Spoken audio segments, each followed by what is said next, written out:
Hi, this is Vikas Yadav and आज की video में हम देखेंगे कि कंप्यूटर के बारे में।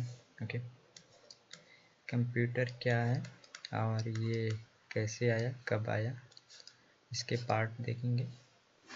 तो सबसे पहले हम देखते हैं कि कंप्यूटर क्या होता है। ओके, कंप्यूटर एक इलेक्ट्रॉनिक डिवाइस है। ओके, या आप मशीन कह लें, इलेक्ट्रॉनिक डिवाइस है जो अर्थमेटिक प्रॉब्लम,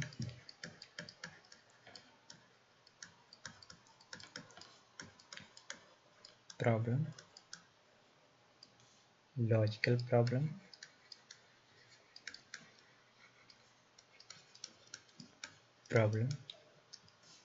एंड उसके बाद जो है आपका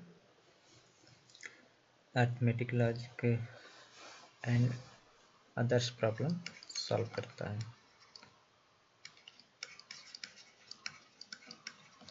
ओके, कंप्यूटर एक इलेक्ट्रॉनिक डिवाइस है जो अर्थमेटिक, लॉजिकल, ह्यूमन सारे प्रॉब्लम सॉल्व करता है। ओके, सो ये क्या क्या मतलब कि जैसे मान लो ये 80 के दशक में आया था। जैसे इसकी कुछ कैटेगरी हैं, उनके बारे में देखते हैं। कैटेगरी ऑफ कंप्यूटर, तो इसमें था आपका digital computer. Okay,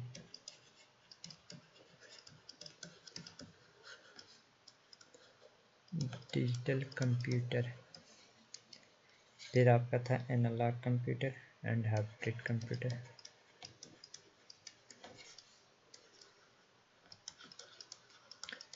analogue computer, hybrid computer.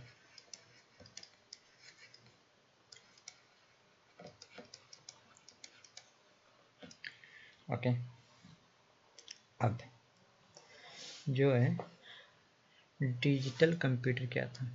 Digital computer एक ऐसा कंप्यूटर था जो 0 एंड 1 को यूज करता था, बाइनरी को। Okay, basically and analog computer क्या था, जो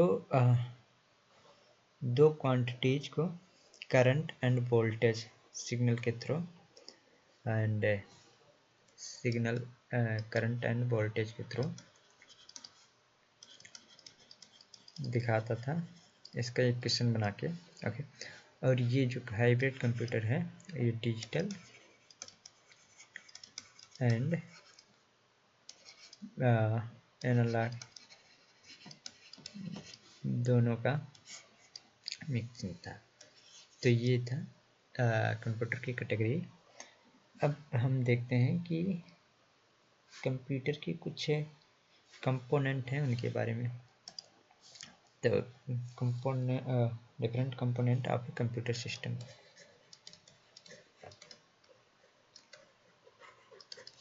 the component of a computer system.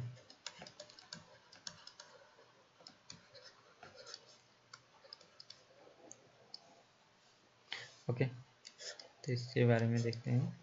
तो सबसे पहले आपका होता है सीपीयू, फिर आपका control unit CU, auxiliary memory,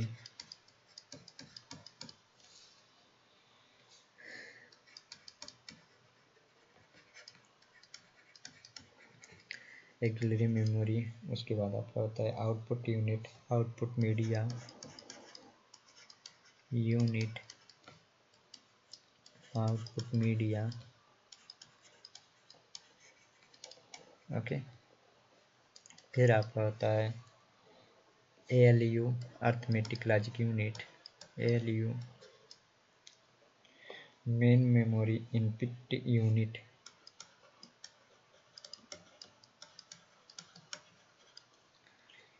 input unit, input media. Okay,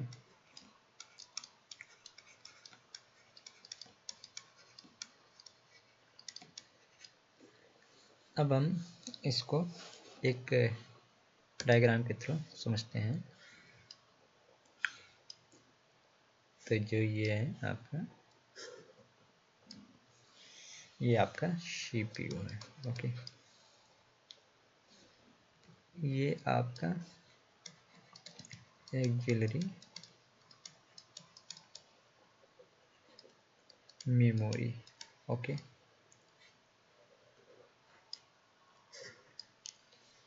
and ये भी आपका ऑक्सिलरी मेमोरी।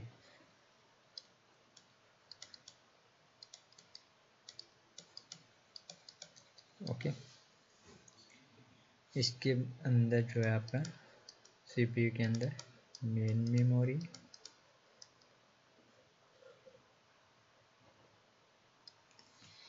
फिर आपका आता है ALU,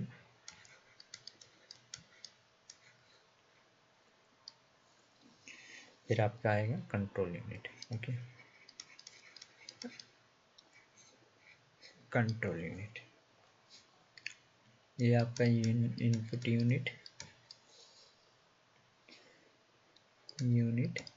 ओके, ये आपका आउटपुट यूनिट।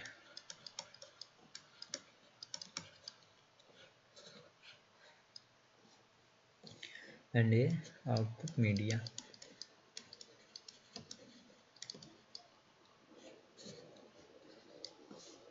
अब इसको हम स्टेप बाय स्टेप समझते हैं।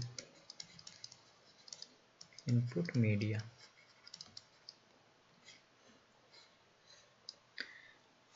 ओके, तो ये जो है आपका main memory and control. Okay, ये आपका, हाँ, एंड इसके बाद जो है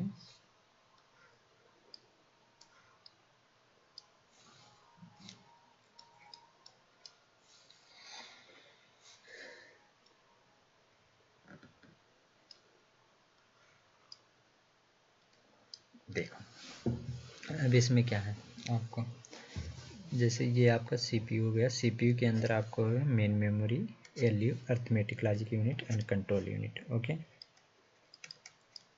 कंट्रोल यूनिट। अब सबसे पहले देखते हैं कि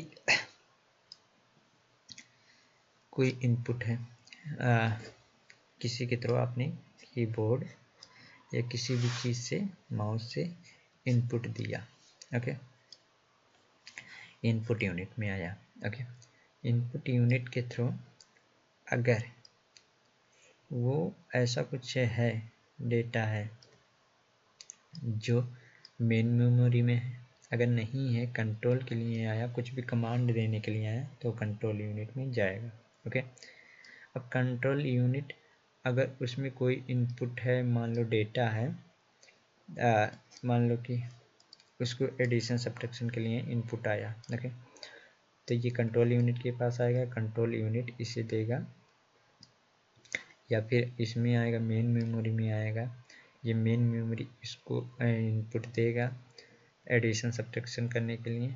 तो ये जो है एडिशन सब्ट्रैक्शन करके कोई भी मतलब जो भी प्रॉब्लम सॉल्व करना होगा, ये मेन मेमोरी को दे देगा। ओके, अगर डायरेक्ट है कुछ भी, तो कंट्रोल यूनिट के थ्रू ये आउटपुट लेगा, इधर से देगा, एंड मेन मेमोरी जो है इससे डेटा दे देगी, और कंट्रोल यूनिट इसे कमांड देगा।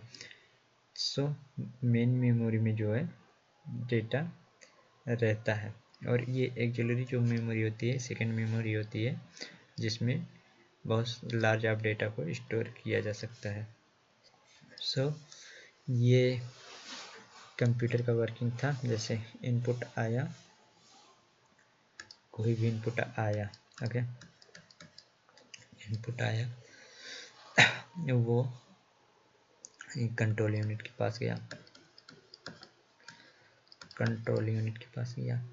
अब कंट्रोल यूनिट क्या करेगा, उसमें जो मतलब मान लो कि कोई एडिशन सब्ट्रैक्शन करना है, कोई भी मतलब ऑपरेशन करना है तो वो LU को देगा, वरना मेन मेमोरी को दे देगा।